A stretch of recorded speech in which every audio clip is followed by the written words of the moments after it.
दोस्तों, आज की इस वीडियो में हम बात करेंगे कि उत्तर प्रदेश पुलिस कांस्टेबल का मेडिकल कैसे होता है और वो कौन सी एक चीज़ होती है जिसका आपको ध्यान रखना होता है, नहीं तो आप मेडिकल से बाहर हो जाएंगे। और एक ऐसी बात जैसे कि आपको नौकनी या फ्लैट फीट की समस्या है तो उसके लिए क्या उपाय होता है, या कान के पर्दे फटे हों या कान से सुनाई ना दे, दांत साफ ना हो, दांत टूटे हों, तो उसका क्या उपाय होता है। इन सारी चीज़ों के बारे में हम इस वीडियो में बात करेंगे, तो आप लोग वीडियो को लास्ट तक देखें। इससे रिलेटेड जो भी डाउट्स हैं आपके आज क्लियर हो जाएंगे। सबसे पहले इसमें मैं आपको बताता हूँ कि आपके सबसे पहले हाथ चेक किए जाएंगे, ठीक है। हाइट और चेस्ट आपका DBPST में नप चुका होता है, तो हाइट चेस्ट अब मेडिकल में नहीं नपेगा।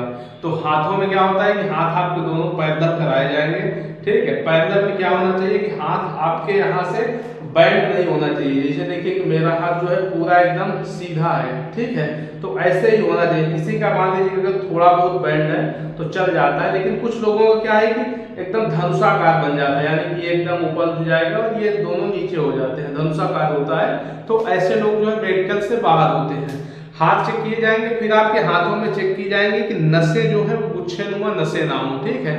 नॉर्मल यदि जैसे सबकी नसें होती हैं उस प्रकार से नसें हैं तो फिर कोई दिक्कत नहीं होगी, लेकिन मान लीजिए कि किसी भी जगह पे एकदम गुच्छे की तरह ढेर सारी नसें हैं तो फिर आपको दिक्कत होगी और आप मेडिकल में अनफिट हो सकते हैं।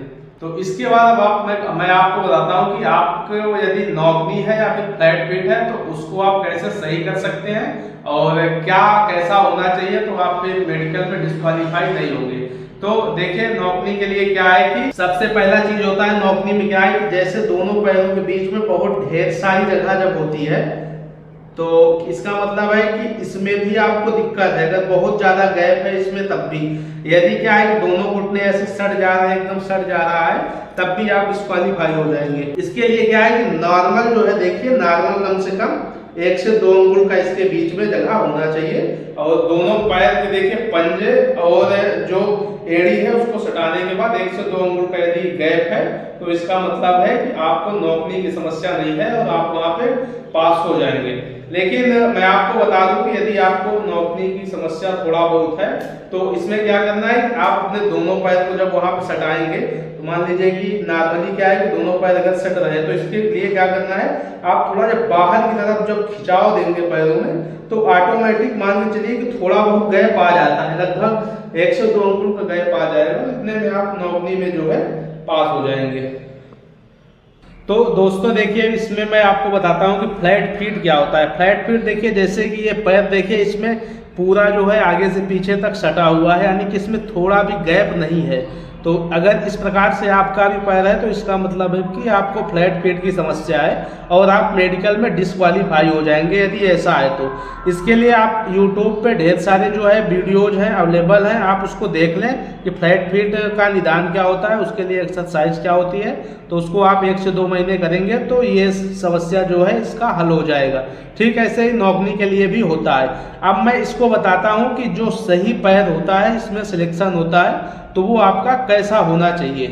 तो दोस्तों देखिए, जो फ्लैट फीट की समस्या जिनको नहीं है तो उनका पैर किस प्रकार से होगा, तो देखिए जैसे ये पैर है तो इसमें बीच में ये देखिए उठा हुआ है, यानी कर्व में होगा, ठीक है। यदि यहाँ पे जगह है और पैर में उंगली घुस जा रही है तो इसका मतलब ये है कि मतलब आपका पैर सही है, आपको फ्लैट फीट की किसी भी प्रकार से समस्या नहीं है। यदि वहाँ पे देखिए जो भी डॉक्टर होंगे उनको यदि ऐसा लगता है कि आपको फ्लैट फीट की समस्या है तो वो लोग करते क्या है कि आपके पैर को पानी में रखवाएंगे और उसके बाद किसी सादे पेपर पे, प्लेन पेपर पे पैर रखवाते हैं तो उसमें भी चीज़ें जो है स्पष्ट हो जाती हैं। मैं आपको प्लेन पेपर का भी दिखा दे रहा हूँ। इसमें देखिए फ्लैट फीट का मैंने चेक किया तो ये देखिए ये पैर बना हुआ है, ठीक। और इसमें देखिए यहाँ पे ये गैप है, ठीक, यहाँ पे भीगा हुआ नहीं है और ये किनारे से भीगा हुआ है और इसी प्रकार से यहाँ पे देखिए ये उंगलियाँ बनी हुई हैं, ठीक। तो यदि आपका भी ऐसे गैप आ रहा है तो इसका मतलब है कि आपको फ्लैट फीट की समस्या नहीं है। यदि फ्लैट फीट की समस्या है तो उसके लिए जो भी एक्सरसाइज है वो आप लोग कर सकते हैं। तो फ्रेंड्स, इसमें अब आगे बात करते हैं कि आप लोगों के आंखों का टेस्ट कैसे होता है। तो आंखों में देखिए आपके दोनों आंखें जो है टेस्ट की जाती हैं, अलग अलग दोनों आंखों का टेस्ट किया जाएगा। लेकिन उससे पहले मैं आप लोगों को एक चीज़ स्पष्ट कर दूं कि यदि आपके चश्मे लगे हैं तो उससे कोई भी समस्या होने वाली नहीं है। इसमें मैं आगे आपको बताता हूं, लेकिन उससे पहले आपने अभी तक वीडियो को लाइक और चैनल को सब्सक्राइब ना किया हो तो लाइक करके चैनल को सब्सक्राइब कर दीजिए ताकि आपको जो कुछ भी अपडेट्स हो तो वो समय से मिल जाए। तो आइए अब इसमें आगे बात करते हैं कि आंखों का टेस्ट होता कैसे है। तो सामने देखिए जो बोर्ड लगा होता है उसमें कुछ लेटर या फिर नंबर लिखे होते हैं, तो उनको हमें पढ़ना होता है। तो उसमें क्या है कि यदि हम सभी लेटर्स को पढ़ ले रहे हैं ऊपर से नीचे जितने भी लिखे हुए हैं, तो इसका मतलब है कि हमारी आंख जो है 6x6 है। 6x6 का मतलब होता है कि 6 मीटर की दूरी पे जो लेटर लिखा हुआ है, तो जो सबसे नीचे छोटा लेटर होता है यदि उसको हम पढ़ रहे हैं तो इसका मतलब है कि 6 मीटर की दूरी से हमें पढ़ना चाहिए, और 6 मीटर की दूरी से हम उसको पढ़ पा रहे हैं सही से, तो हमारी आंख 6x6 है। लेकिन उससे ऊपर वाला यदि हम पढ़ पा रहे हैं 6 मीटर की दूरी से, तो इसका मतलब है कि मेरी आंख जो है 6/9 है। ठीक, 6/9 का मतलब ये होता है कि जिस लेटर को हमें 9 मीटर की दूरी से पढ़ना चाहिए उसको हम 6 मीटर की दूरी से पढ़ पा रहे हैं। ठीक, तो इस वजह से जिसकी 6x6 है उसका बेस्ट है, लेकिन 6/9 भी है तो भी आपका चल जाएगा। और एक चीज़ इसमें ध्यान दीजिए कि दोनों आँखों का जो है अलग अलग टेस्ट होता है। पहले एक को बंद करके इससे चेक करेंगे, फिर इसको बंद करके इससे चेक किया जाएगा, तो दोनों आँखें आपकी फिट होनी चाहिए। यदि किसी का 6/12 या 6/18 भी कुछ लोगों का है तो उन लोगों को इसमें समस्या हो सकती है।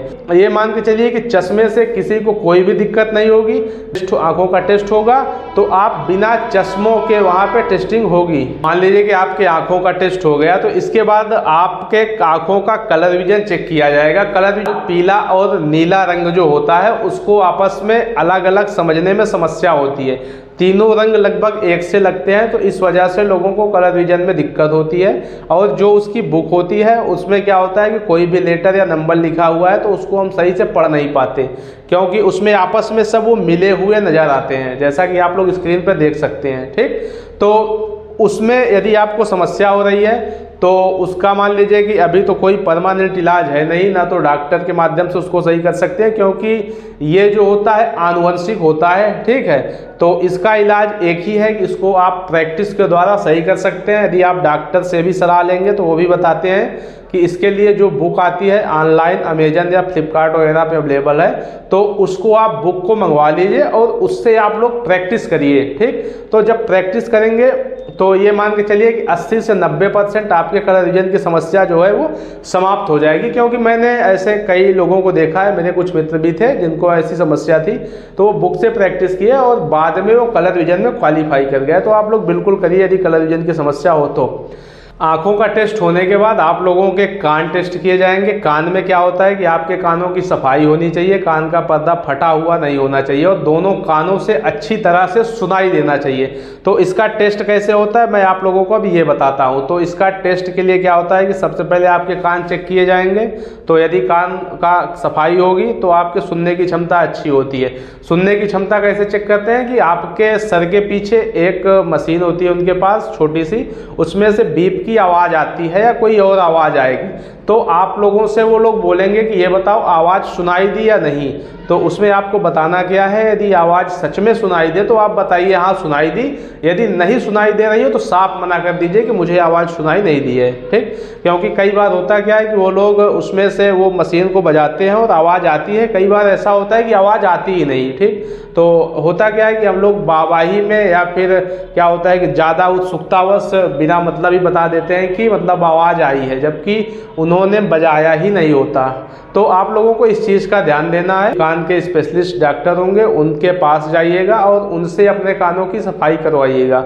जो 10-20 रुपए लेके बाज़ारों में या मार्केट में करते हैं कान की सफाई, उनसे बिल्कुल मत करवाइएगा, क्योंकि कई बार होता क्या है कि ये लोग जो केमिकल डालते हैं उससे कान के पर्दे भी फट जाते हैं। यदि कान के पर्दे फटेंगे तो आपके सुनने की क्षमता भी जाएगी और आप मेडिकल में भी डिस्क्वालीफाई हो जाएंगे। तो स्पेशलिस्ट डॉक्टर से ही कानों की सफाई करवाइएगा। इसके बाद जो सबसे मेन बात होती है, आपके नाकों का टेस्ट किया जाता है। नाक में आपका ऐसे नॉर्मली चेक किया जाएगा कि कोई भी दिक्कत या समस्या नाकों में ना हो, तो कोई भी समस्या नहीं होती। आपके दोनों हथेली चेक किए जाते हैं। ठीक है, हथेली में क्या होता है कि बहुत से लोगों के हथेली में पसीना बहुत ज़्यादा आता है। यदि मान लीजिए कि हाथों में पसीना बहुत आता है तो फिर आपको दिक्कत होगी। मान लीजिए कि आपके मुट्ठी ऐसे बनवाएंगे, उसके बाद फिर थोड़ी देर बाद खोलने के लिए बोलेंगे, तो कुछ लोगों का क्या होता है कि बहुत ज़्यादा ज़्यादा पसीना आ जाता है, ठीक है। जैसे शरीर से पसीना निकलता है वैसे हथेली से भी आता है। तो यदि ऐसा होगा तो फिर दिक्कत हो सकती है। यदि ऐसा नहीं है, नॉर्मली है, थोड़ा बहुत है, तो वो सबके साथ होता है, तो उससे आपको कोई भी दिक्कत होने वाली नहीं है, यदि नॉर्मली पसीना आ रहा है तो, ठीक। तो इसके बाद आप लोगों के जो है दांतों का टेस्ट किया जाएगा। दांतों में क्या होता है कि दांतों में आपके दांत चेक करते हैं कि किसी भी प्रकार की कोई बीमारी ना हो, जैसे कि पायरिया वगैरह ना हो, या दांतों से पस या फिर ब्लड वगैरह ना आता हो, ठीक है। और दांतों में सड़न वगैरह ना हो, क्योंकि बहुत से लोगों क्या होता है कि कई दांत जो है सड़ जाते हैं, तो ऐसा बिल्कुल ना हो।